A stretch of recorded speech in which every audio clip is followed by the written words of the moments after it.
Alright guys, so we're checking out another seated electric scooter in this video. This is from a company called Gyroor, and this is the C1. It's also often referred to as the Urbanmax, as you can see here on the deck. There's two versions of this, the C1 and the C1 Pro.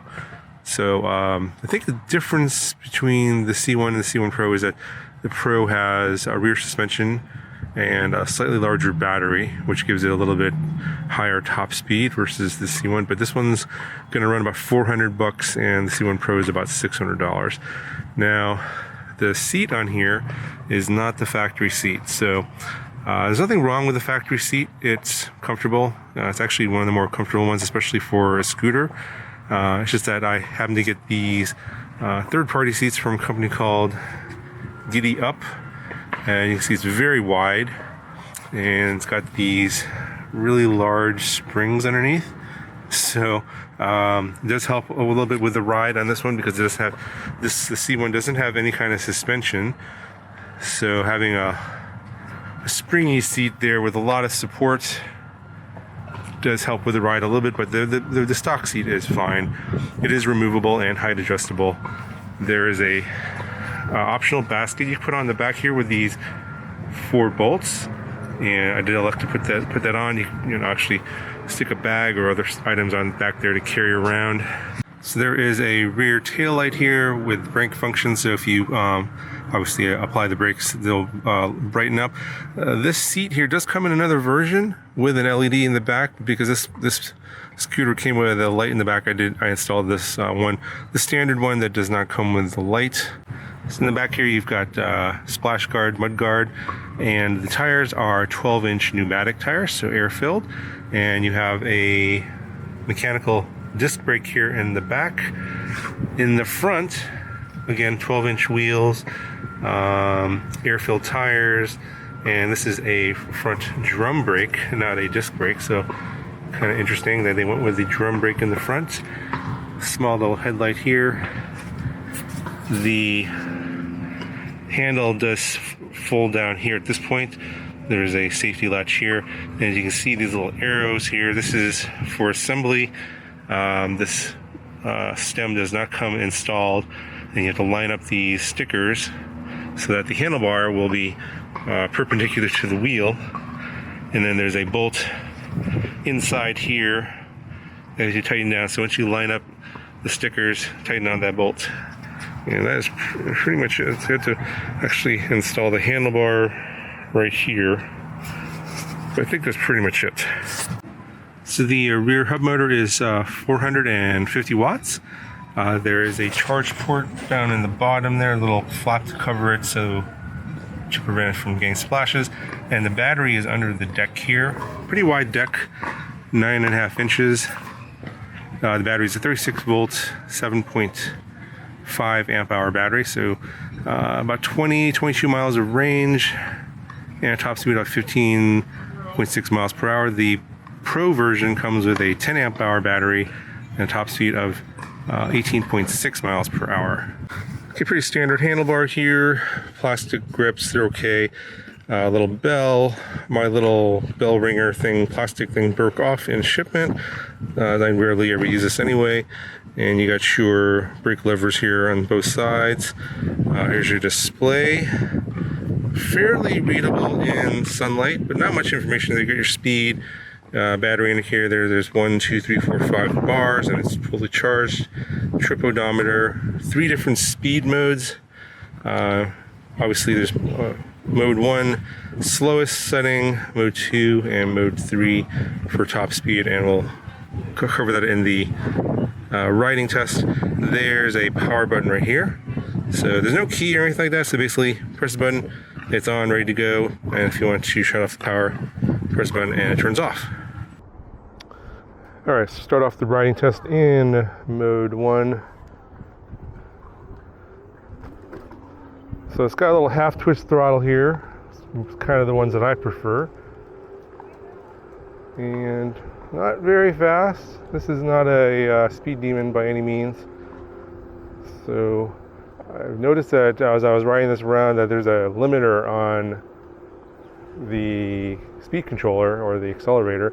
So you don't have a lot of acceleration, but I think they do this so that you can get maximum range out of the size of the battery. So this one is about 9 miles an hour, about a little over 9 miles an hour in level 1. Just kind of cruising here.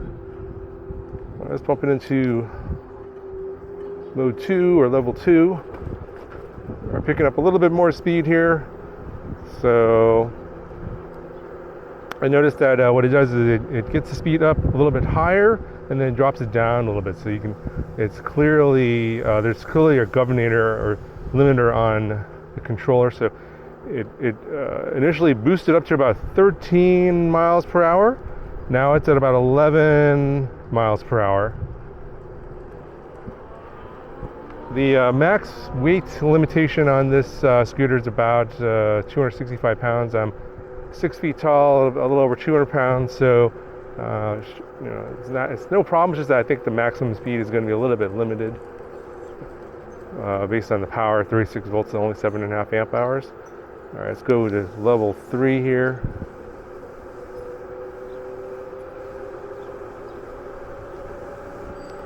$14, $15, $15.7, $15, $16.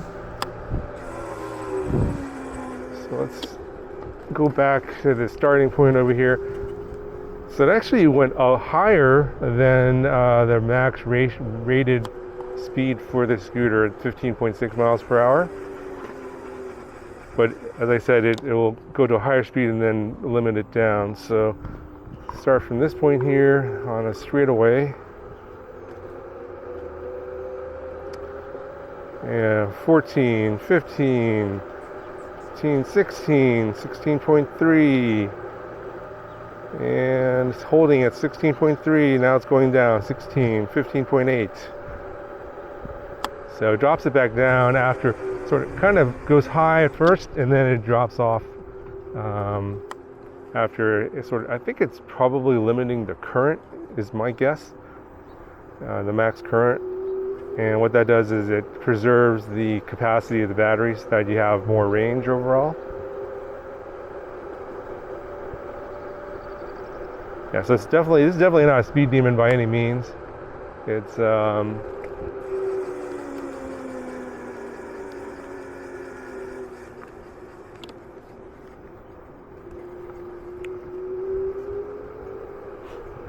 doesn't have a lot of acceleration and a lot of speed, so I think it's going to be good for those of you guys that prefer something slower and maybe not something that's quick off the line.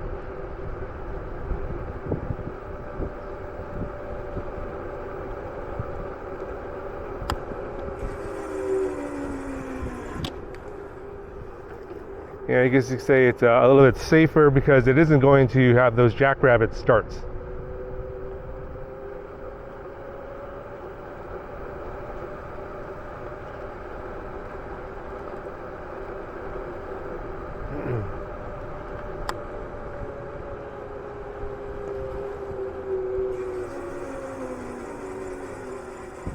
And the brakes work well. They're a little bit noisy. They're mechanical disc brakes.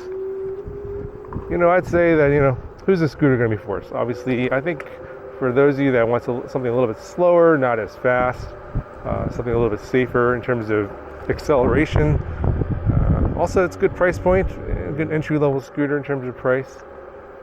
The ride is okay for this level. If you want the suspension, go for the Pro version, $200 extra. But yeah, no, it's a good budget scooter for $400, especially if you want something in the sit-down category. This is not bad at all.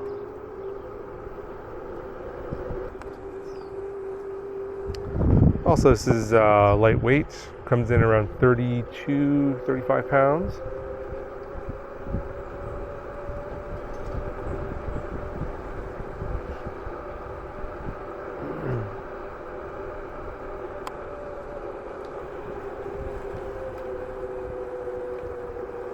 And it'll fold up nicely, you know, should fit in most car trunks, SUV trunks, no problem. Yeah, so this is one I'm probably going to keep around. Just keep, you know, take it to the car, take it down to the beach. It's going to be one of those nice beach cruisers. Just to get around if you don't want to necessarily walk so much. but definitely not anything for the streets or anything like that. More like for bike paths and sidewalks, that kind of thing.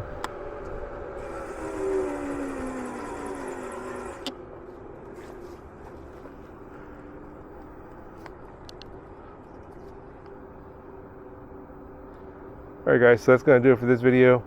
Check out the link in the video description. Also the link for the seat, the third-party seat that I'm riding on.